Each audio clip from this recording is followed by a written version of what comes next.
মধ্যপ্রাচ্যের উত্তপ্ত ভূ রাজনীতিতে এবার আগুন জ্বলছে ইরানের ভেতরেই। রাস্তায় বিক্ষোভ, গুলির শব্দ, রাতভর সংঘর্ষ, আর সেই সংঘর্ষে প্রাণ গেছে অন্তত ২,০০০ মানুষের। ইরান বলছে তারা যুদ্ধ চায় না, কিন্তু প্রশ্ন উঠছে তাহলে কেন যুদ্ধের প্রস্তুতি? ইরানের সরকার বিরোধী বিক্ষোভে অন্তত ২,০০০ মানুষের প্রাণহানির তথ্য স্বীকার করেছে দেশটির এক সরকারি কর্মকর্তা। ব্রিটিশ বার্তা সংস্থা রয়টার্সকে দেয়া সাক্ষাৎকারে তিনি জানান, গত ২৮ ডিসেম্বর শুরু হওয়া বিক্ষোভ সহিংসতায় বেসামরিক নাগরিক ও নিরাপত্তা বাহিনীর সদস্য উভয় পক্ষেরই প্রাণহানি হয়েছে। এই প্রথমবারের মতো ইরানি কর্তৃপক্ষ এত বড় সংখ্যক নিহতের তথ্য প্রকাশ করল। তবে নিহতদের মধ্যে ঠিক কতজন বিক্ষোভকারী আর কতজন নিরাপত্তা বাহিনীর সদস্য সে বিষয়ে কোনো সুনির্দিষ্ট তথ্য দেয়া হয়নি। সরকার বলছে এসব মৃত্যুর জন্য দায়ী সন্ত্রাসীরা। বিশ্লেষকদের মতে অর্থনৈতিক সংকট, মূল্যস্ফীতি ও কর্মসংস্থানের অভাব এসব কারণেই বিক্ষোভ ভয়াবহ রূপ নিয়েছে। গত ৩ বছরে এটি ইরানি শাসক গোষ্ঠীর জন্য সবচেয়ে বড় অভ্যন্তরীণ চ্যালেঞ্জ হিসেবে দেখা হচ্ছে।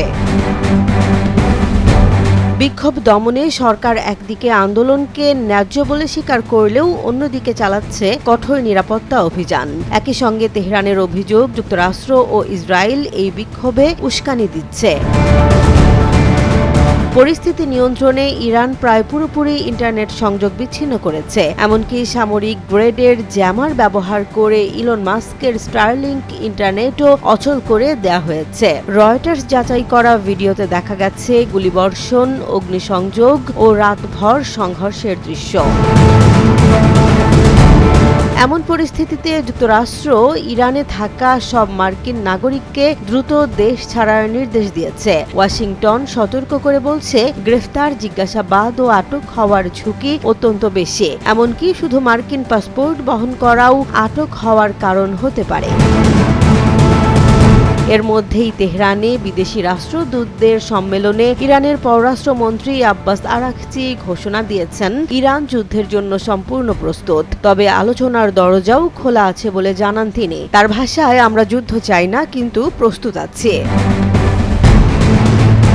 অন্যদিকে মার্কিন প্রেসিডেন্ট ডোনাল্ড ট্রাম্প বিক্ষোভকারীদের ওপর দমন পীড়ন চালালে সামরিক হস্তক্ষেপের হুমকি দেওয়ার পর ইরান আলোচনার ইঙ্গিত দিয়েছে। যদিও কূটনৈতিক সম্পর্ক নেই, তবে যোগাযোগের একটি চ্যানেল খোলা রয়েছে বলে জানিয়েছে তেহরান। মানবাধিকার পরিস্থিতিও উদ্বেগজনক। সরকার বিরোধী বিক্ষোভে অংশ নেয়ার অভিযোগে ২৬ বছর বয়সী ইরফান সুলতানির মৃত্যুদণ্ড কার্যকর করার প্রস্তুতি নিয়েছে ইরান। তার বিরুদ্ধে আনা হয়েছে আল্লাহর বিরুদ্ধে যুদ্ধ করার অভিযোগ, যা ইরানে মৃত্যুদণ্ডযোগ্য অপরাধ। সব মিলিয়ে ইরান এখন এক ভয়ঙ্কর সন্ধিক্ষণে। একদিকে রাস্তায় রক্ত, অন্যদিকে যুদ্ধের প্রস্তুতি। আলোচনার কথা বললেও বাস্তবতা বলছে, ইরান কি এগোচ্ছে আরও বড় সংঘাতের দিকে, নাকি শেষ মুহূর্তে কূটনীতিই ঠেকাবে যুদ্ধের দামামা? জেসমিন জাহান, নিউজ ডেস্ক, জনবাণী।